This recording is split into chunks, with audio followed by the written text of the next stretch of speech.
In Burkina Faso, President Ibrahim Traoré is spearheading the development of an $8 million tomato processing facility with an aim to transform the country's agricultural sector. Despite producing 290,000 tons of tomatoes in 2021, the country faces challenges with considerable amount of its harvest exported to Ghana and losses due to perishability. Burkina Faso's economy is predominantly agricultural, with 80 to 90% of the population engaged in farming activities. This sector significantly contributes to the GDP through the production of cereals, cash crops, roots, tuber, fruit, and vegetables. However, the country faces significant challenges such as substantial post-harvest losses, exemplified by the fact that 30% of tomatoes are wasted due to inadequate storage and processing facilities. To address this issue, Burkina Faso currently imports tomato products, highlighting the necessity for local processing capabilities. The president's vision for economic self-sufficiency includes the construction of a state-of-the-art tomato processing plant. Once operational, the facility will convert locally grown tomatoes into paste, puree, and sauces, thereby reducing waste and decreasing reliance on imported goods. The proposed plant promises not only economic benefit but also the creation of 100 direct jobs and over 5,000 indirect employment opportunities, positively impacting local communities, funded by the Agency for the Promotion of Community Entrepreneurship. This initiative demonstrates Burkina Faso's commitment to sustainable agricultural practices and economic development. President Traoré's proactive strategy goes beyond agriculture, incorporating broader economic reforms and infrastructure projects to enhance national development. Despite challenges such as security threats and environmental changes, his administration is committed to transforming Burkina Faso into a self-sufficient and economically strong nation. By investing in local processing capabilities, President Traoré aims to maximize the value of Burkina Faso's agricultural products, improve food security, and employ local farmers. This strategic initiative addresses immediate economic needs while laying the foundation for a long-term prosperity and resilience. The current military president's leadership demonstrates a strategic vision for Burkina Faso's economic sovereignty, setting an example of how to leverage national resources to promote sustainable growth and reduce reliance on foreign imports. Burkina Faso, a landlocked nation in West Africa, has been characterized by its resilience in the aftermath of numerous challenges. Under the dynamic leadership of President Ibrahim Traoré, Burkina Faso is now setting a new direction for African leadership, demonstrating that transformative governance and visionary policies can pave the way for sustainable development, peace, and prosperity. Ibrahim Traoré seized power in a coup in 2022 despite political instability and increasing security threats from extremist groups. His ascension to power marked a significant shift in the country's leadership, with a promise to restore stability, foster economic growth, and enhance social cohesion. Traoré's leadership style encompasses a pragmatic approach to governance, a commitment to transparency, and a focus on inclusive development. The administration lays a strong emphasis on strengthening democratic governance, recognizing the importance of inclusive and participatory governance, and Traoré has implemented several political initiatives aimed at enhancing the democratic process. This includes efforts to ensure free and fair elections, transparency in government operations, and fight against corruption.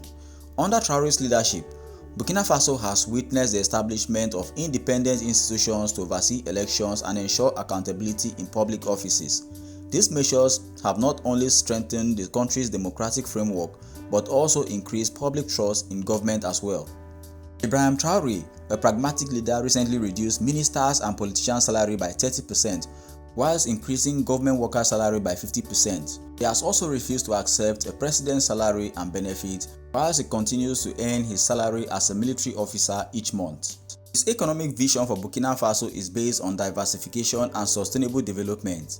His administration has prioritized sectors such as agriculture, mining, and renewable energy to enhance economic growth. The goal is to reduce the country's dependence on traditional sources of income and create a more resilient and inclusive economy. Traoré's leadership is based on the National Economic Transformation Plan, which aims to enhance productivity, create jobs, and enhance living standards. The plan includes investment in infrastructure, education, healthcare, as well as support for small and medium-sized enterprises to stimulate innovations and entrepreneurship. Security remains a critical concern for Burkina Faso, particularly considering the ongoing threat posed by extremist groups in the Sahel region. The president has adopted a comprehensive approach to addressing these challenges, combining military effort with socio-economic initiatives to tackle root causes of extremism. The administration has also enhanced the capabilities of the Burkina security forces through training and equipment, while also fostering closer cooperation with regional and international partners. Burkina Faso is a key member of the G5 Sahel, a regional organization focused on combating terrorism and promoting stability in the Sahel region. Traoré is not only attempting to secure his nation but also contributing to regional peace and security. Traoré's vision for Burkina Faso is based on social inclusion and protection of human rights. His government has implemented policies aimed at promoting gender equality, safeguarding the rights of children, and ensuring marginalized communities are not forgotten. One of the key initiatives is the Women's Empowerment Program, which seeks to increase the participation of women in politics, businesses, and other sectors. Traoré's administration has taken significant steps to address historical injustices and promote reconciliation. This includes efforts to investigate and prosecute crimes committed during previous regimes, as well as efforts to assist victims and their families. These actions are crucial for healing past wounds and building a more just and cohesive society. Education is another key component of Traoré's development strategy. He recognizes that a well-educated population is essential for promoting innovation and achieving long-term economic prosperity. His administration has invested heavily in the education sector, focusing on improving access to quality education, particularly in rural areas. The government has launched several initiatives to promote innovations and technology. This includes the establishment of tech hubs and incubators to support startups and entrepreneurs, as well as collaborations with internal organizations to ensure research and development capabilities. Burkina Faso is well aware of the environmental challenges such as desertification and climate change. Under the current administration, the country has embraced sustainable practices and policies to address these issues. One of the significant initiatives is the participation of Great Green Wall Initiative, which aims to combat desertification and restore degraded landscapes across the Sahel. The government is also promoting sustainable agricultural practices and investing in renewable energy sources, such as solar power, to reduce the country's carbon footprint and create new economic opportunities. Burkina Faso's current leadership is transforming the trajectory of the country and setting a new direction for African leadership. Traoré seized power nearly 2 years ago and promised to restore civilian government by 1st of July, which has passed.